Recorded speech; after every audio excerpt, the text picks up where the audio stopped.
आप अपने घर में इस तरह की परेशानी नहीं चाहते हो तो इस वीडियो को पूरा देखिए। कैसे एक बेटे ने अपनी अनपढ़ माँ का मजाक उड़ाया और उसके पिता ने उसे उसी के शब्दों में सबक सिखाया। एक छोटी सी स्टोरी है, बहुत ही मोटिवेशनल स्टोरी है। प्लीज स्टोरी को पूरी जरूर सुनना। कि एक बच्चे का रिजल्ट आया 10th क्लास का। जब उसके पिताजी बाहर से आते हैं तो बच्चा उछलता कूदता हुआ जाता है और बोलता है, देखो ना पिताजी, मैंने 99 अंक प्राप्त किए हैं 10th में। तो पिताजी बहुत खुश हो जाते हैं और अपनी पत्नी को आवाज लगाते हैं कि अरे भाग्यवान, सुनती हो, देखो हमारे बेटे ने 99 अंक प्राप्त किए हैं 10th बोर्ड में। तो माँ भी बहुत खुश हो जाती है और रसोई में से अपने हाथों को पल्लू से पूंछती हुई आती है और बोलती है, मुझे भी दिखाओ जी मेरे बेटे ने कितने अंक प्राप्त किए हैं। तो बेटा बोलता है कि माँ, आप तो अनपढ़ हो ना, और हंसने लग जाता है जोर जोर से। माँ की आंखों में आंसू आ जाते हैं और अपने पल्लू से आंसुओं को पूंछती हुई वापस रसोई में ही चली जाती है। पिताजी ये सब देख रहे थे।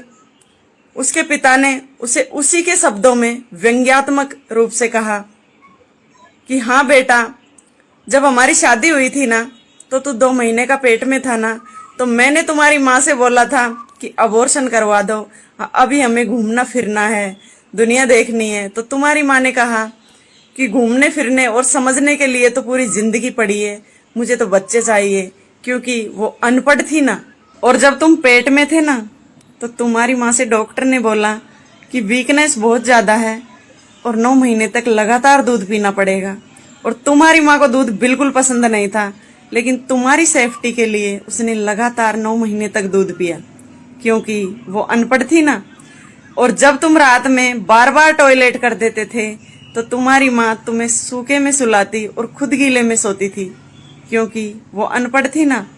और हाँ, जब तुम स्कूल जाने लग गए थे, तो तुम्हारी माँ सुबह जल्दी उठती, तुम्हारा लंच बॉक्स तैयार करती, तुम्हें नहलाती धुलाती और फिर तैयार करके स्कूल भेजती थी, क्योंकि वो अनपढ़ थी ना। और जब तुम पढ़ते थे तो पढ़ाई करते करते तुम सो जाते थे, तो तुम्हारी किताबों को समेटकर बैग में रखती और फिर तुम्हें कंबल उड़ाकर फिर खुद सोती थी, क्योंकि वो अनपढ़ थी ना। बेटे के सब कुछ समझ में आ गया था और बेटा पिताजी के पैरों में पड़ गया और जोर जोर से रोने लगा। बोला, पिताजी मुझे माफ कर दो। तो पिताजी ने पीठ थपथपाई और बोला, माफी मुझसे नहीं बेटा, अपनी उस माँ से जाकर मांगो जिसका तुमने दिल दुखाया है।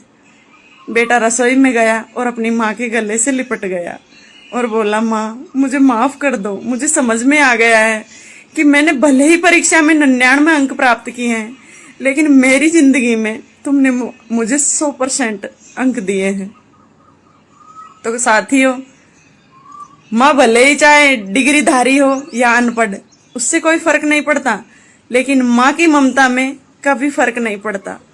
माँ अपने बच्चों को अपनी जिंदगी से भी बढ़कर प्यार करती है। भले अपनी जान चले जाए, लेकिन अपने बच्चे को कुछ नहीं होने देती। इसलिए अपनी माँ का कभी भी अपमान मत किया करो। अगर स्टोरी अच्छी लगे तो शेयर जरूर।